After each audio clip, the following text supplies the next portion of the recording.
There's 9/11, and it's made low. Like the World Trade Centers are brought down to size, and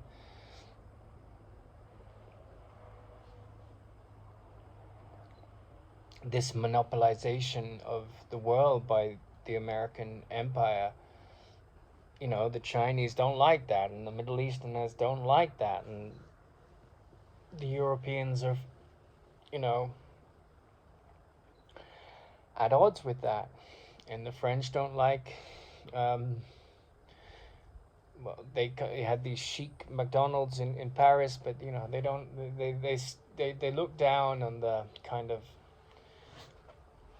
aspects of the American culture, and there's a sort of snobism. And so when I first saw that video, it's a 3 hour long video, this incredible interview with Robert A. Johnson. I was going through a divorce, and I was handling my version of too much upness. I'd moved from Asia to Britain to America and fallen in love, and it was flying high, and then boom, it all came crashing down. And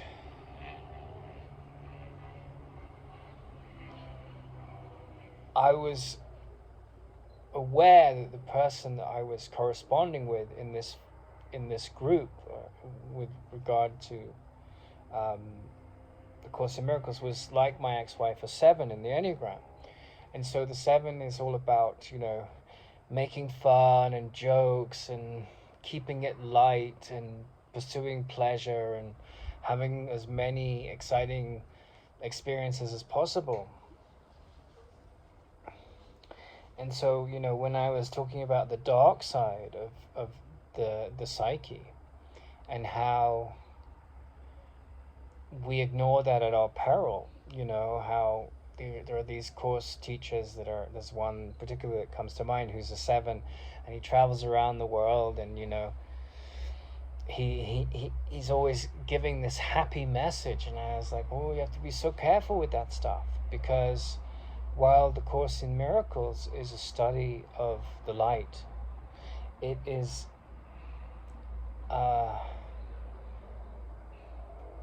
something that is about bringing balance between the opposites, right? What is the conversation that's happening between the opposites? And this person that I'm citing, recently someone's written a book about how he's created a cult and how money was stolen from him, and how this community can be very manipulative, and so I was pointing that out, and I was like, what this man is saying about too much openness, it's really profound, and we live in a time where we have no patience. We want miraculous results now, and the Course in Miracles, it says, in order to achieve, a mind of equanimity, a mind of balance, a mind that has transcended the pairs of opposites, purification is needed.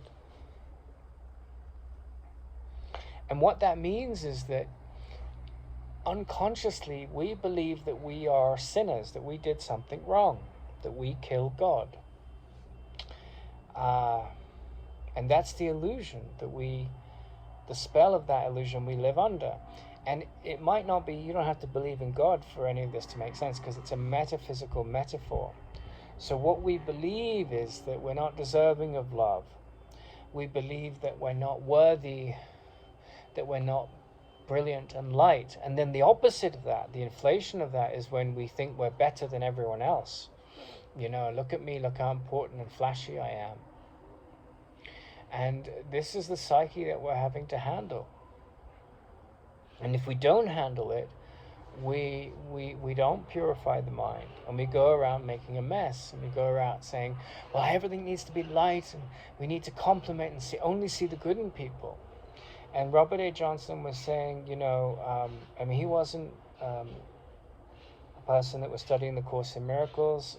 He did study the Western tradition, alchemy, the Greeks, the the Catholics and the Christians, the yogis, the Hindus, the Buddhists. He studied all of that. So he had a pretty good idea of the psyche of man. But he was saying, yeah, you have to be so careful when you have an experience of the divine, when you're seeking an experience of the divine, because it's not something that's easy to handle.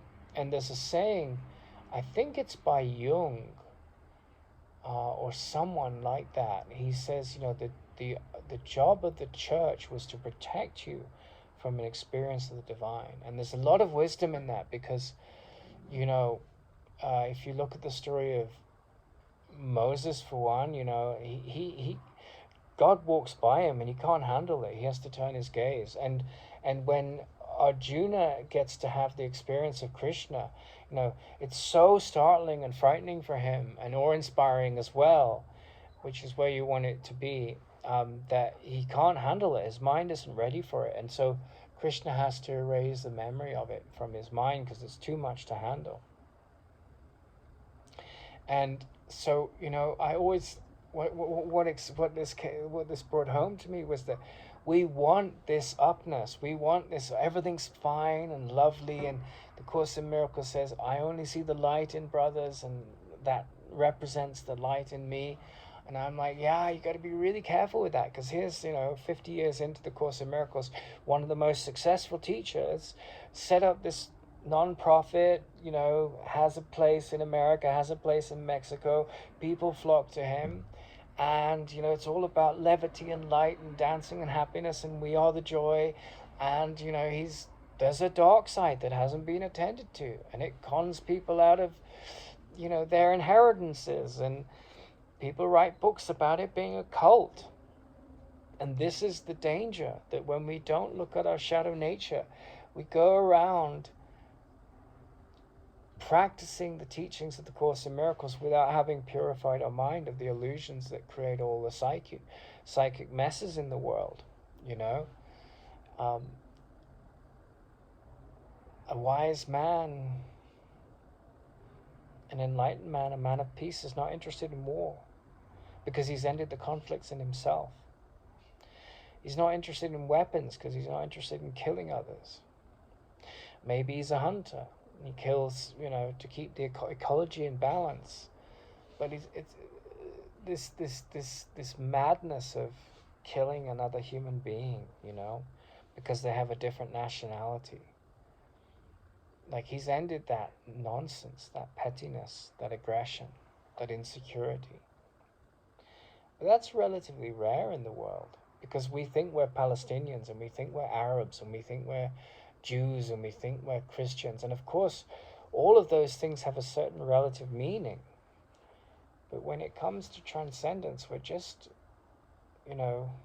as the man says in the interview, Robert A. Johnson says, human stories are perfectly fine, but the moment you add an ism on it, it becomes something to worship, something unnatural. So you have humanism or spiritualism or materialism. He said there's nothing wrong with materials, but the moment you make it into materialism, then you've made it into something to worship. You've made it into an idol, right? As opposed to being just something perfunctory that we use to achieve an end for the needs that the body brings with it, whether it's raising a child or building a house. Materials have value to secure the success of such projects.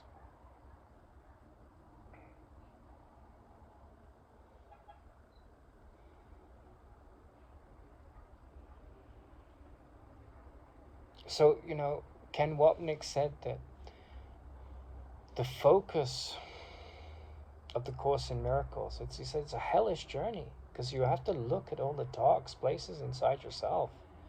And I often find in the people that teach the Course in Miracles, there's a lot of spiritual bypassing. No, we have to talk about the light. We have to say only positive things about these teachers. And if you don't, you're not practicing the Course. And I think that's nonsense. I really do. Because, if you can't talk openly, if you can't get it all out, no matter how wrong your prejudices are, no matter how rooted in ego they are, if you get your doubts out, if it's an open space, right? And you can talk about it frankly, like, well, this is a guy that, oh, but we just have to see the light in him. But that's this too much upness. I'm obsessed with everything being perfect and talking only about the Course in Miracles and making it about, seeing the light in others.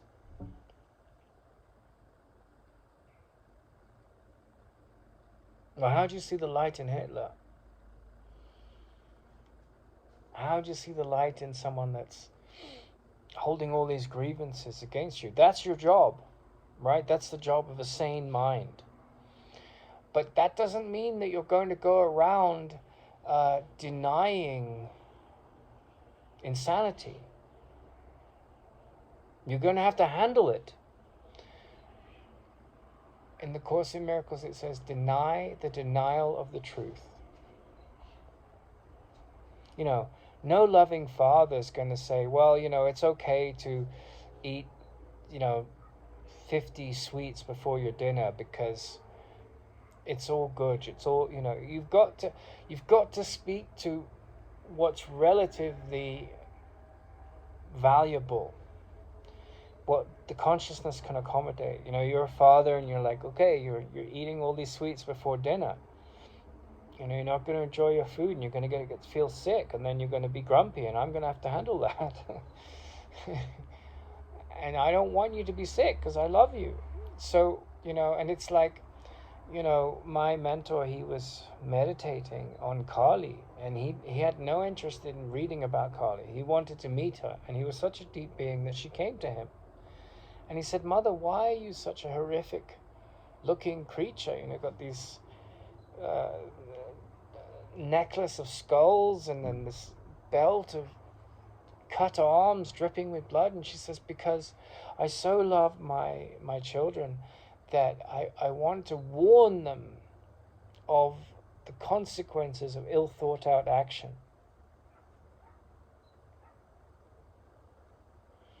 So I don't think it's necessarily unwise or unloving or uncaring to talk about the unsavory things that we see in the psyche. In fact, I think that's intelligent. I think it's like this rallying around the American flag, we're the land of freedom, we're the best country in the world, which just makes us isolated and have this superior complex. And then we neglect to embrace our humanity and to embrace the larger world.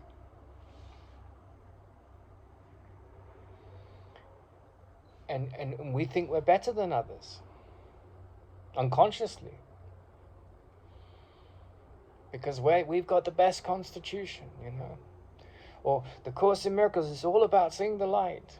Well, Ken Wapnick said, the Course in Miracles is a journey through hell to see who you think you are and to drop it. But if you read the Course at face value, it says, I am the light of the world. Well, your spiritual ego goes through the roof if you're not careful with that.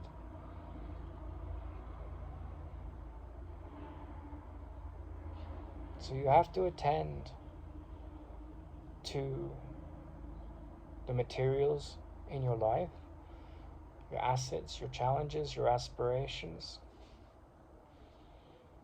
And you don't have to, and you have to look at this calling in us in the last 50, 100, 150 years to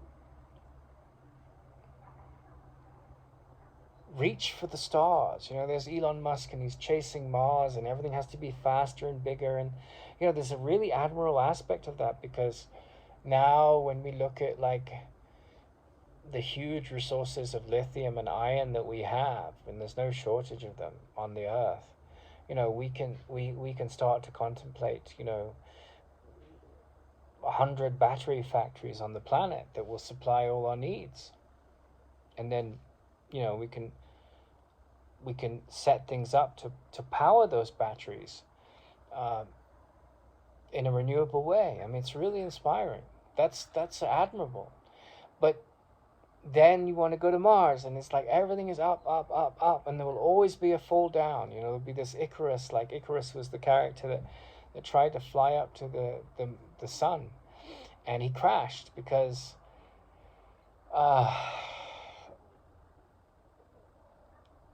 he reached a point where his aspirations didn't match the technology. Now we're going to reach a point where our aspirations and technology meet.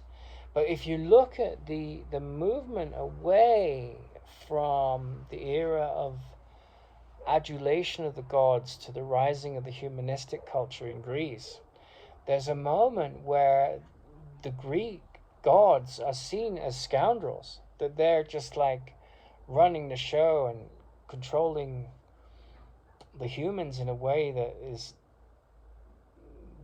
dehumanizing, you know? And they get their comeuppance. And in the same way, if we go around saying, you know, I'm a Westerner, or I'm an engineer from India, and I'm better than my village compatriots because I've gone to America, we have to be so careful with knowledge because it can inflate us. And if we studied the Course in Miracles and we know all the text and we know how to be very spiritual and our intellect really knows it inside out, but then we can't look at the dark stuff and have a dialogue about it and bring it to the light, and we just want it all to be light, then that's not honoring the process of purification. That's being me and my specialness. I'm going to be over here with my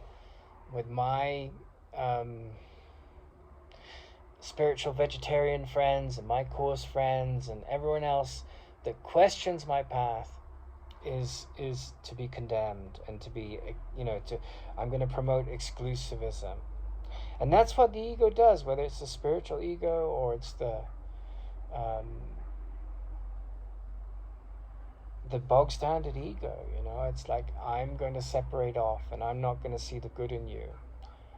And so when you have a dialogue like that between the opposites, like, you know, there's a lot of dark stuff in the world that I have to process and forgive and heal and learn from, so I don't repeat those errors. That's what, you know, Kali's archetype is about, you know. And so when you have those kind of discussions, like, you know, how can I learn from this, you know, humbly, what are your thoughts? Then there's a real meeting of love between humble listening ears, you know.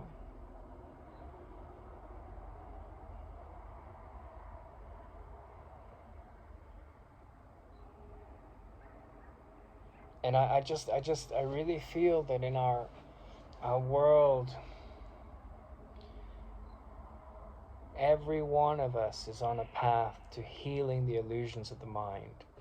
All right, it doesn't matter if you're an atheist or a Christian or a Course in Miracles student or a yoga student or you know, a Satanist. Doesn't matter what the content of your consciousness is. The function of the consciousness is universal. The symbol will change, you know. A devotee of Ramana in India is not interested in Christ. A devotee of Christ is not interested in Ramana. But, you know, to me, they're the same thing. Like, they're the same symbol. Exactly the same.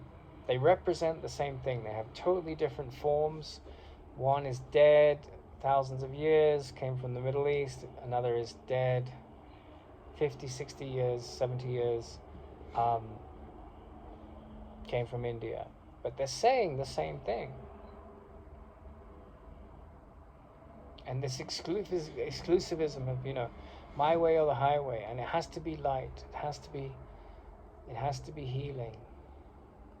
Well, you know, Peter Kingsley wrote this wonderful book, The Dark Places of Wisdom, and he says, you know, which is what I essentially believe the Course in Miracles to be, it is this journey down into hell, into the dark places where the light has not come yet, which is where your unconscious guilt lives, your unconscious belief that you've done something wrong, that you're not worthy, that you need to become something to be better, right?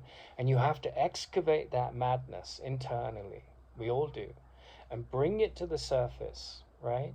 And as you mature in that process, you're not projecting it onto others and you're not projecting it onto yourself. You're just bringing it up and forgiving it and letting it go. But when you see those people around you that are preaching these teachings and yet living contradictions, and you mention it, is it to judge them? Because if that's the case, then there's no humility, there's no love. Or is it to learn? There before the grace of God go I. And, when I went on this degree course in Britain, it was very much the same. It was like, instead of it being a community that was, this is the way we practice the course. It has to be light. You can't say anything bad about alcoholics. You can't do anything that rocks the boat of my nice little comfortable view, but this is what it is to study the Course in Miracles. The same thing happened. That was what I experienced today, and the same thing happened on this course in psychotherapy degree at Edgehill University. It was like, women have been persecuted for centuries, men are to blame. If you question this, if you say that straight men have equal rights as women, will attack you, and if you think that as a white man you have a right to an opinion, a second thing coming. And that was the kind of indoctrination that I was handling. And it was like, well, I don't agree that patriarchy or matriarchy is the solution to our insanity, because it's just one opposite fighting for power over the other. It's immature. Yes, that's the movement of history, but then in Chile there's this wonderful sculptor, Tadida Albert, and he said, the Triune Society, honor the three voices of the world: the voice of the child, the voice of the mother and the woman and the feminine, and the voice of the masculine and the man and the father. Honor those three voices. Notice it's not the Father, the Son, and the Holy Spirit, which is the patriarchal model. It's the Father, the masculine, the mother, and the juvenile. And the Father says, the masculine says, you need to have a role in life. You need to support yourself. And the Son says, well, what do you think, Dad? And the Son says, be a doctor. And then the Son speaks this authentic truth. I don't like blood. So there's wisdom there. And the mother says, listen. The feminine says, listen. So if you honor those 3 points of the triad of our nature, the innocent child, the feminine, the divine feminine, not the dark feminine, but you work out the dark feminine, and the divine masculine, not the dark masculine, but you work out the dark masculine, because if you don't handle that unconscious negativity, it's going to come back and bite you. And so, like you see the ego, the spiritual ego in the Course world, it's like, it has to be light. You can't say anything bad about anyone. And it's like, well, if you can't have an open discussion, that's a kind of cult. That's a kind of policing. And if the movement is in the right direction to expunge the dark as a process of purification toward the light, then that's healing, right? But if the dark becomes dominating, you can't say this, and you can't do that, and you can't have free speech, and it's my ideology over yours, then there's no meeting, there's no humanism, there's no humanity. It becomes an ism, it becomes an ideology. And so there's no real evolution. It's just an exchange of ideas, not a communion with the self in each other to say, look, you're right. Let's hear what you have to say. Get what's off your chest. Be honest. Expunge it. Bring it to the light. Bring up that unconscious projection and sort it out in the company of people who have a similar spirit, that wish not to condemn you, not to attack you, but to listen with an open mind. And then what's pushed out, what is brought up, can be discerned as what is valuable and what is to be dropped. Right? This opinion needs to be expressed. Let it out so it can be healed. And then you get this very mature character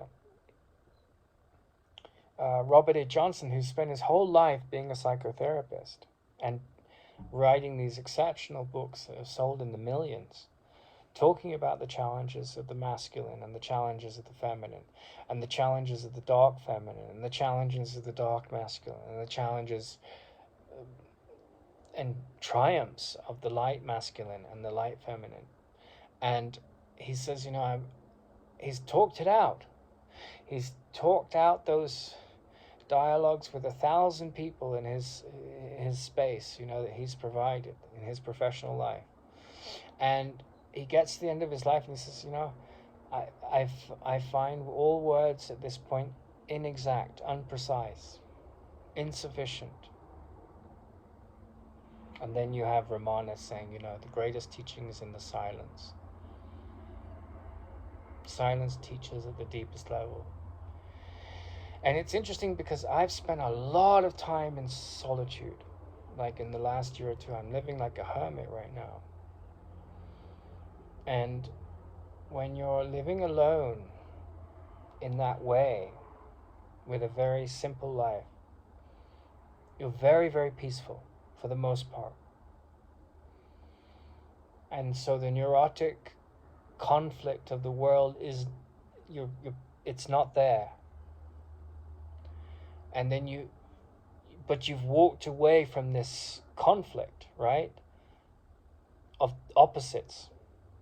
Doesn't mean it's not there within you, of course it is. But you have a lot of space for it to settle and to see the voices that are talking and competing without judgment.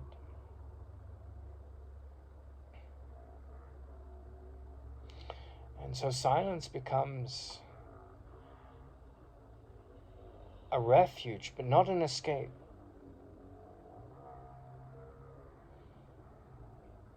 And the brain has its desires and its interests, and you let that, like a mother takes her child to the park to run around and explore its energy, and you kind of become that loving mother to your mind, and there's time for quiet.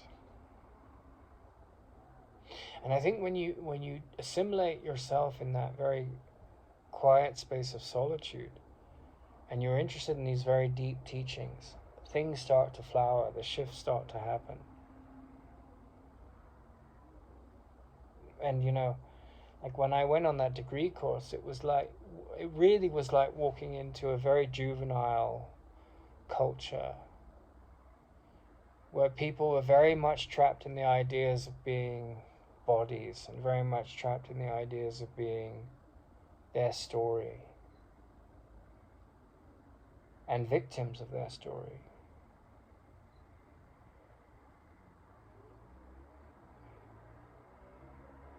And Annamalai Swami was a devotee of Ramana, and over and over and over again over the course of his life, Ramana said to him, "I'm not the body."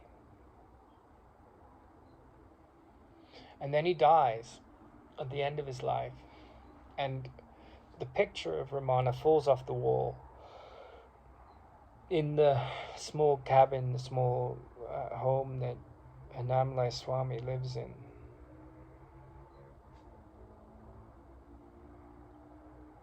And he knows that Ramana's left the body, and he goes to the ashram and he wants to cry. And he can't. He can't cry.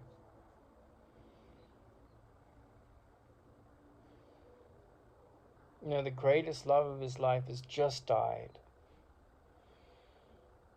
And he's sitting there in the ashram, and all these people are crying, and he's sitting conscious that this great love has brought him to a place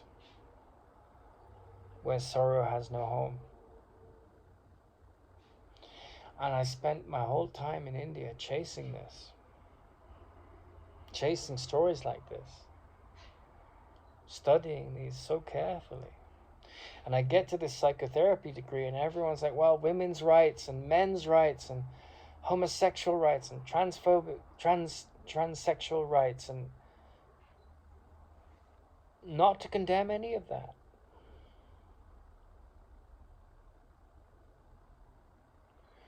But people were like the professor that got fired. She was protected by the university, and she was there saying, "I find the word caste offensive." And then one of the women that she supported said, "Who are you as a white straight male to have an opinion? How dare you?" It was no different to the Salem witch hunts. So, the feminist ego can be just as clever and dismissive and destructive as a chauvinist ego. But because it appears to be groovy, and, women have had a hard time for centuries, and it's all because of men, and this is a big agenda. Did I create that history? Was I there for the last 700 years saying women need to be the underdog? We are the no. But that projection was put onto me, and I was like, this is insane. You call this psychotherapy? This is brainwashing.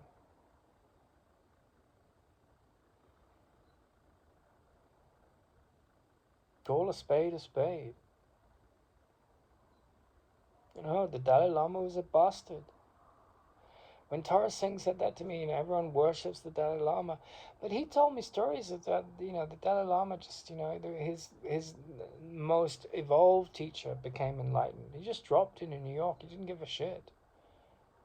That's had all this money and power, and he has this teacher who's revered, and he becomes enlightened, and he just drops him. Screw you.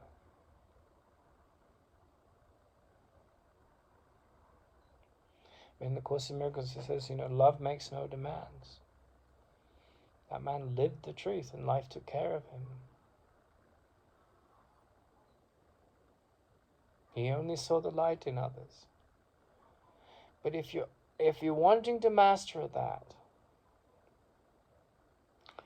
then it really pays to look at the traps that prevent you from doing it, because you've got this shadow and you're not looking at it. And you're going around saying, oh, everything is holy and everything is beautiful, and then you're dismissing others and prattling on about, the need for exclusivity and only to say good things. If there's a fire in the house, you attend to it.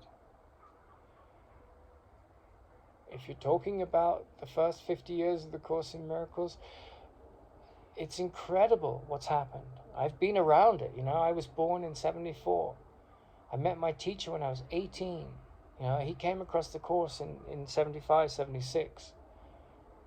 And, I've been around the teachings of the Course for 30 years. It's extremely challenging to see the light in people that just trample over you and make you out to be a monster when you're not.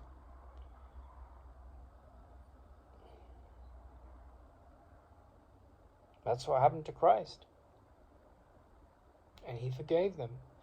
He said, forgive them, Father, for they know not what they do. Just ignorance. They don't know the light. And I was listening to a guy the other day, and he was talking about how the Course in Miracles was brought to New York, and there was this,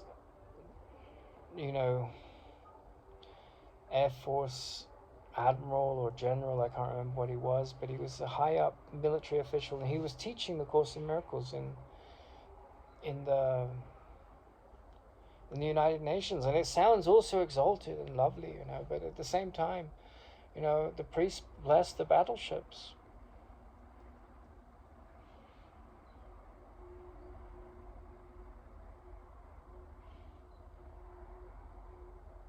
Organized religion blesses the battleships. And there's Jesus saying, turn the other cheek. It's just, you have to work within the chaos of the world.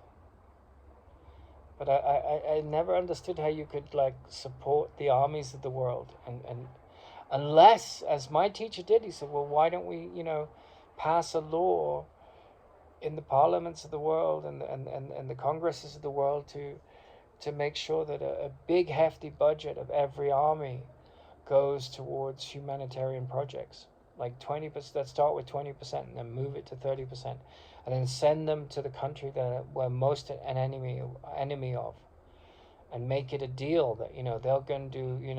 They'll put 10% of their budget, of their military budget, into building housing for the poor in the poorest countries in the world, and in their own country, instead of like running around putting billions of dollars into nuclear submarines that just have no productive use whatsoever, but to scaremongering. Let's end that. And I'm not judging the Admiral. Wonderful that he was studying the Course in Miracles. But could you really be living the wisdom in the Course in Miracles and still be part of the armed forces? It says, to end defense and attack.